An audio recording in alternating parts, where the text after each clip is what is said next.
চলে যাচ্ছে আরেকটি গুরুত্বপূর্ণ সংবাদে। ত্রিপুরা প্রাকৃতিক গ্যাস মজদুর সংঘের এক প্রতিনিধি দল শুক্রবার ৬ দফা দাবি সহ গুর্খা বস্তির সহিত ত্রিপুরা ন্যাচারাল গ্যাস কোম্পানি লিমিটেডের কর্তৃপক্ষের নিকট ডেপুটেশন প্রদান করেন। আপনাদের আবারও জানিয়ে রাখি, ত্রিপুরা প্রাকৃতিক গ্যাস মজদুর সংঘের এক প্রতিনিধি দল শুক্রবার ৬ দফা দাবি সহ গুর্খা বস্তির সহিত ত্রিপুরা ন্যাচারাল গ্যাস কোম্পানি লিমিটেডের কর্তৃপক্ষের নিকট ডেপুটেশন প্রদান করেন। নমস্কার, আমার রাজ্যের ইলেকট্রনিক্স অ্যান্ড প্রিন্ট মিডিয়া বন্ধুদেরকে আপনারা জানেন, আমরা এখানে সমবেত হয়েছি ভারতীয় মজদুর সংঘের পক্ষ থেকে। ভারতীয় মজদুর সংঘ হল বিশ্বের মধ্যে সর্ববৃহৎ শ্রমিক সংগঠন। আমাদের এই সংগঠনের একটা ইউনিট হলো ত্রিপুরা প্রাকৃতিক গ্যাস মজদুর সংঘ।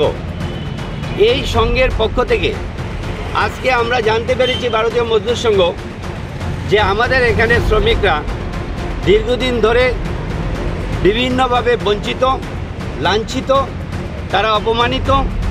তার জন্য আমরা আজকে ৬ দফা দাবিকে সামনে নিয়ে আগামী ১৭ই ফেব্রুয়ারি আমরা এক কর্মবিরতির ডাক দিয়েছি। তো আমরা ভারতীয় মজদুর সংঘ এমন একটা সংগঠন, আমাদের মূল স্লোগানই হলো দেশ মে করেঙ্গে কাম, কামকে লেঙ্গে পুরো দাম। আমরা যে কাজটা করি, আমরা দেশের মঙ্গলের জন্য কাজ করি, আমরা শ্রমিক হিতে কাজ করি। তাই আমরা আজকে এখানে টিএনজিসিএলের যে কর্তৃপক্ষ আছেন ওনাদের সঙ্গে আমরা আগামী ১৭ তারিখকে সামনে রেখে আমরা একটা সৌজন্যমূলক ৬ দফা দাবি নিয়ে তাদের সঙ্গে আমরা আলোচনায় বসব।